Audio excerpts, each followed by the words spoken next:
Hi friends, welcome to my channel. ఇక ఆనందని కాపాడుకోవడం కోసం పంతులు గారి దగ్గరికి వెళ్ళి శరణ్య ఏదైనా మార్గం ఉందా అని అడుగుతుంది. ఇక అప్పుడు పంతులు గారు ఒక కథను చెప్పి దేవుడి వాహనాలైన ఎలుక ఇంకా కొన్ని ఉంటాయి కదమ్మా, ఆ దేవుళ్ళకి పూజ చేస్తే ఖచ్చితంగా మీ అత్తయ్య గారు బ్రతుకుతారు అని చెప్పడంతో దర్శన్ శరణ్య ఇద్దరు కూడా పూజ చేయడానికి సిద్ధమవుతారు. ఇక పంతులు గారు, అమ్మ శరణ్య, ముందు నువ్వు స్నానం ఆచరించి రావాలి అని అయితే చెప్తారు. ఇక దాంతో శరణ్య స్నానం చేయడానికని వెళ్తుంది. ఇక దర్శన్ అయితే అక్కడ పసుపు బిందెలతో నీళ్లు ఏర్పాటు చేస్తాడు.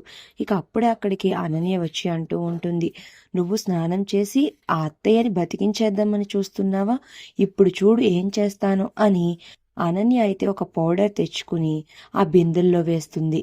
ఇక అలా వేయడం వల్ల, చూడు శరణ్య, నువ్వు పూజ చేస్తావా? పూజ చేయడం కాదు, ఇప్పుడు చూడు, ఈ నీళ్లతో స్నానం చేయడం వల్ల నీ ఒళ్ళంతా మండిపోయి నిన్ను కూడా తీసుకుని వెళ్ళి హాస్పిటల్లో చేర్పిస్తారు అని అనన్య అనుకుంటూ ఆ పౌడర్ని అయితే ఆ బిందెల్లో కలిపేస్తుంది. ఇక ఇది తెలియని శరణ్య వచ్చి ఆ బిందులు తలంటా వేసుకుని తలస్నానం అయితే చేస్తూ ఉంటుంది. కానీ ఆ దేవుడి దయ శరణ్య మీద ఉండడం వల్ల శరణ్యకి ఏమీ కాదు. ఇక దర్శన్ శరణ్య ఇద్దరు కూర్చుని పంతులు గారు మంత్రాలు చదువుతూ ఉంటే దేవుడి వాహనాలు అయిన మూషికుడికి, సర్పానికి ఇంకా కొన్ని దేవతల ఫోటోలకి అయితే పూజ చేస్తూ ఉంటారు.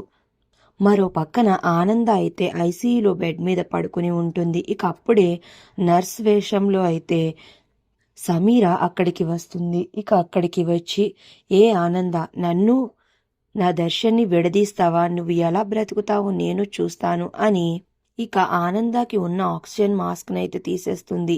దాంతో ఆనంద ఊపిరాడక కొట్టుకుంటూ ఉంటే అది చూసి సమీర చాలా సంతోషపడుతూ ఉంటుంది. ఇక మరో పక్కన దర్శన్ శరణ్య పూజ చేస్తూ ఉంటారు. ఇక అప్పుడే పూజా ఫలం వల్ల మూషికుడు అయితే హాస్పిటల్లో ప్రత్యక్షమై ఎలుక రూపంలో అయితే సమీర కాళ్ళ మీద కరుస్తాడు. ఇక దాంతో సమీర అమ్మ అని అరుస్తూ అక్కడక్కడే తిరుగుతూ ఇక ఆ ఎలక బాధ పడలేక అక్కడ నుంచి వెళ్ళిపోతుంది. మరి ఇప్పుడు ఆ మూషికుడు ఆనందాన్ని బ్రతికిస్తాడా? మరి ఇప్పుడు ఏం జరగనుంది అనేది నెక్స్ట్ రివ్యూలో తెలుసుకుందాం.